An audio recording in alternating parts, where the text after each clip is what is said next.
باللہ السمیع العلیم من الشیطان الرجیم بسم اللہ الرحمن الرحیم قال اللہ عز وجل وَأَنْفِقُوا مِمَّا رَزَقْنَاكُم مِّن قَبْلِ أَن يَأْتِيَ أَحَدَكُمُ الْمَوْتُ فَيَقُولَ رَبِّي لَوْلَا أَخَّرْتَنِي إِلَىٰ أَجَلٍ قَرِيبٍ فَأَصَّدَّقَ وَأَكُن مِّنَ الصَّالِحِينَ۔ محترم سامعین، آپ حضرات کے سامنے 28ویں پارے کی سورۃ المنافقون سے آیت نمبر 10 ہے، یہ آیت تلاوت کی گئی ہے۔ اللہ رب العزت نے اس آیت کریمہ کے ذریعے سے اہل ایمان کو اس بات کی تعلیم اور اس بات پر اللہ رب العزت نے ابھارا ہے کہ اللہ رب العالمین نے ہمیں جو کچھ دیا ہے، اللہ نے جن چیزوں سے ہمیں اور آپ کو نوازا ہے، اس میں سے اللہ تبارک و تعالیٰ کے راستے میں خرچ کریں۔ یہ ایمان والے کی صفت ہے، یہ اللہ تبارک و تعالیٰ کا حکم ہے۔ اللہ تبارک و تعالیٰ کا حکم ہے کہ جو کچھ میں نے تمہیں دیا ہے اس میں سے میرے راستے میں خرچ کرو۔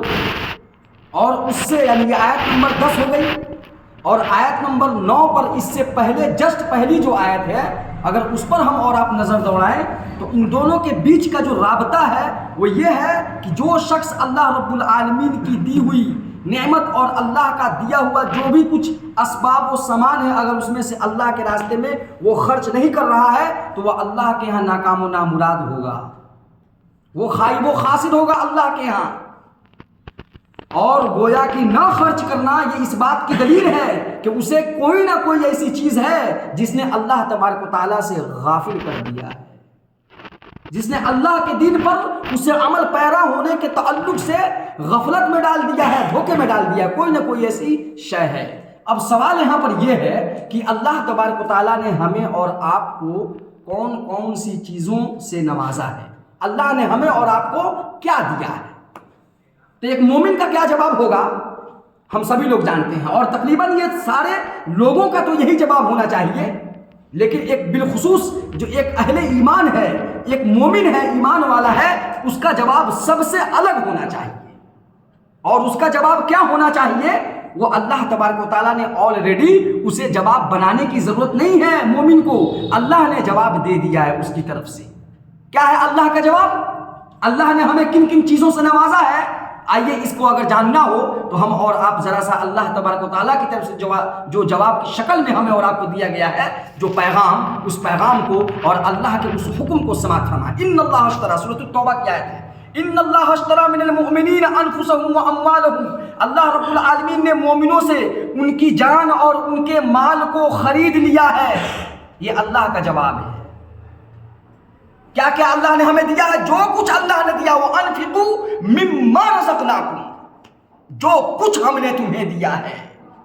ایک لمبی لسٹ ہو جائے گی اللہ تبارک و تعالیٰ کی دی ہوئی چیزوں کی، اگر ہم اور آپ جنگننا کریں یا ان کو اگر کاؤنٹ کرنا چاہیں تو ایک لمبی لسٹ بن جائے گی۔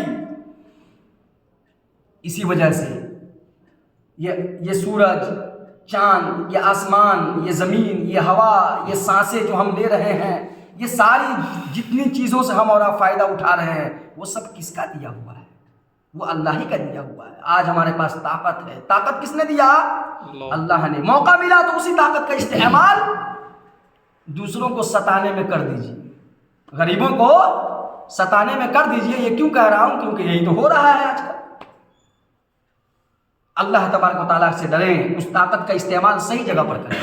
وقت ملا، اللہ کا دیا ہوا وقت ہے، اس وقت میں سے جو بھی آپ کو، جب اللہ تبارک و تعالیٰ کے دین کی باری آئے، اللہ کے دین کی خدمت کی جب باری آئے تو آپ اس وقت کا یعنی بلا سوچے اللہ کے اس دین کی خدمت میں اس وقت کا استعمال کریں۔ یہ اس وقت کا جو اللہ نے ہمیں اور آپ کو میسر کیا ہے، یہ اس کا تقاضا ہے، مال ہے، اسی اللہ نے دیا ہے۔ جب بھی موقع آئے، جب بھی ایسی نوبت آئے اللہ کے دین میں خرچ کرنے کی، ہم اور آپ خرچ کرنے سے بالکل نہ ہچکچائیں۔ ہچکچانے میں کیا معاملہ آئے گا کہ کہیں نہ کہیں کوئی نہ کوئی ایسی چیز ہے جو ہمیں اللہ کے دین پر عمل کرنے سے غفلت میں ڈالی ہوئی ہے۔ اور غفلت میں مبتلا ہونا کا کیا مفہوم ہوتا ہے؟ کہ اللہ کے ہاں ناکام و نامراد ہو جانا۔ اور کیا ہم اسی لیے دنیا کے اندر آئے ہیں کہ اللہ کے ہاں سب کچھ کر کے جائیں دنیا سے، لیکن اللہ رب العالمین کے ہاں ناکام و نامراد ہو جائیں؟ کیا یہ ہمارے اور آپ کے لیے سمجھداری والی بات ہوگی ایک مومن کے لیے؟ تو انفقوا مما رزقناکم من قبل، اللہ نے جو کچھ دیا ہے اے لوگوں اس میں سے خرچ کرو اس سے پہلے کہ تم میں سے کسی کے پاس موت آئے، فیقول، تو کیا کہے گا انسان پتہ ہے، ربی لولا اخرتنی، اللہ تعالیٰ بس تھوڑا سا ہمیں مہلت دے دے، تھوڑا سا ٹائم دے دے، فاصدقا، میں سب کچھ جا کر تیرے راستے میں صدقہ کر کے آ جا رہا ہوں، سب کچھ جو وقت ملے گا، وقت ہے، طاقت ہے، روپیہ ہے، پیسہ ہے، سب کچھ تیرے راستے میں صدقہ کر دوں گا، وَأَكُن مِّنَ الصَّالِحِينَ، اور بالکل پارسا اور بزرگ بن کر کے آؤں گا۔ تو اللہ تعالیٰ کہیں گے نہیں، ایک دفعہ آنے کے بعد دوبارہ ریٹرننگ کا کوئی یہاں پر گنجائش اور کوئی ایسا رول اور سسٹم نہیں ہے ہمارے یہاں۔